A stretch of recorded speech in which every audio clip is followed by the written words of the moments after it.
अगर आप भी उन लोगों में से हैं जिनको अब तक वर्म होल के बारे में ज़्यादा नॉलेज नहीं है या फिर कोई भी आइडिया नहीं है कि ये क्या होते हैं, तो आप इस वीडियो को एंड तक देखिए, क्योंकि इस वीडियो में हम वर्म होल के बारे में डिटेल में बात करने वाले हैं। तो चलिए वीडियो को स्टार्ट करते हैं। वर्म होल, जैसा कि इसके नाम से ही पता चलता है कि ये एक होल या यूं कह लो एक टनल होते हैं स्पेस टाइम में, जो मिलियंस ऑफ लाइट ईयर्स के डिस्टेंस को कुछ दिनों या कुछ घंटों या कुछ मिनट्स में ही ट्रैवल करने के लिए एक शॉर्टकट हो सकते हैं, बिल्कुल एक पोर्टल की तरह। इसे समझने के लिए हमें आइंस्टाइन की जनरल थ्योरी ऑफ रिलेटिविटी को समझना होगा, जो ये कहती है कि स्पेस और टाइम दोनों अलग अलग नहीं चलते हैं, बल्कि आपस में ही बुने हुए होते हैं, जिससे स्पेस टाइम फैब्रिक क्रिएट होता है।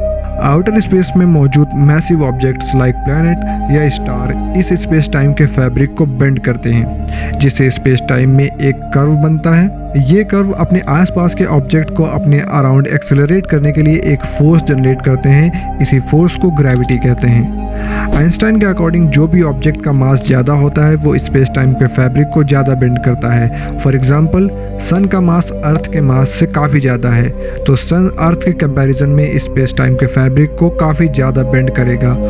और अगर कोई ऑब्जेक्ट ऐसा हो जिसका मास एक्सट्रीमली हाई हो, जैसे कि ब्लैक होल, तो वो ऑब्जेक्ट स्पेस टाइम के फैब्रिक को इतना बेंड कर देगा जिससे स्पेस टाइम में बनने वाला कर्व एक टनल का शेप ले लेगा।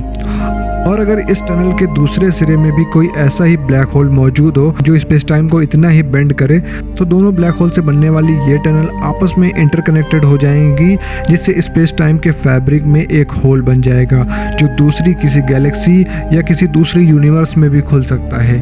और इसी होल का नाम बाद में वर्म होल रखा गया।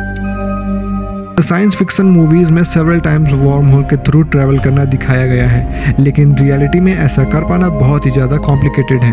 पहली प्रॉब्लम है इसके साइज की। जैसा कि प्रेडिक्ट किया गया है कि वर्म होल जब बनते हैं तो इनका साइज माइक्रोस्कोपिक लेवल का होता है, अराउंड 10⁻³ सेंटीमीटर। हालांकि इनका साइज यूनिवर्स के एक्सपैंड होने के साथ साथ बढ़ता रहता है। दूसरी प्रॉब्लम है इसकी स्टेबिलिटी की। वर्म होल फॉर्म होने के बाद कभी भी कोलैप्स कर सकते हैं। इनकी स्टेबिलिटी की कोई भी गारंटी नहीं होती है, जिस वजह से इनके थ्रू ट्रैवल करना नियर टू इम्पॉसिबल है। लेकिन अगर कोई एग्जॉटिक मटेरियल का यूज़ करके किसी तरह से वर्म होल को स्टेबल बनाया जाता है तो उसके थ्रू ट्रैवल करने की पॉसिबिलिटीज़ बढ़ जाती हैं। लेकिन ऐसा मैटर यूनिवर्स में कहाँ एग्जिस्ट करता है या फिर करता भी है या नहीं, हमें कोई भी आइडिया नहीं है। जैसा कि अभी हमने बताया कि एग्जॉटिक मटेरियल का यूज़ करके वर्म होल को स्टेबल बनाया जा सकता है, तो अगर कोई वर्म होल जिसमें सफिशिएंट अमाउंट में एग्जॉटिक मटेरियल मिला हो, चाहे वो नेचुरली हो या आर्टिफिशियली, तो ऐसे worm hole long period of time तक ओपन रह सकते हैं। कुछ साइंटिस्ट का कहना है कि वर्म होल को स्टेबल करने के बाद अगर वर्म होल के दो सिरों में से एक सिरे को स्पेसिफिक मैनर में मूव किया जाए तो इस वर्म होल से फ्यूचर या पास्ट में ट्रैवल किया जा सकता है। लेकिन साइंटिस्ट के अकॉर्डिंग एक वर्म होल को टाइम ट्रैवल मशीन बनाना इतना भी आसान नहीं होगा, क्योंकि वर्म होल के एक सिरे को मूव करने के लिए एक्सट्रीमली हाई अमाउंट में एनर्जी की रिक्वायरमेंट होगी, जिसका सोर्स हमारे पास अभी अवेलेबल नहीं है। जबकि कुछ साइंटिस्ट वर्म होल के थ्रू टाइम ट्रैवल करने को इम्पॉसिबल ही बताते हैं। इसका आंसर है नहीं।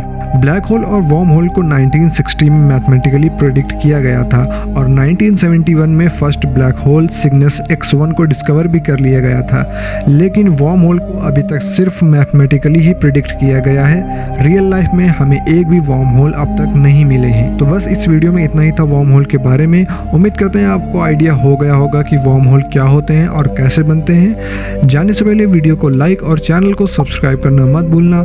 मिलते हैं फिर नेक्स्ट वीडियो में।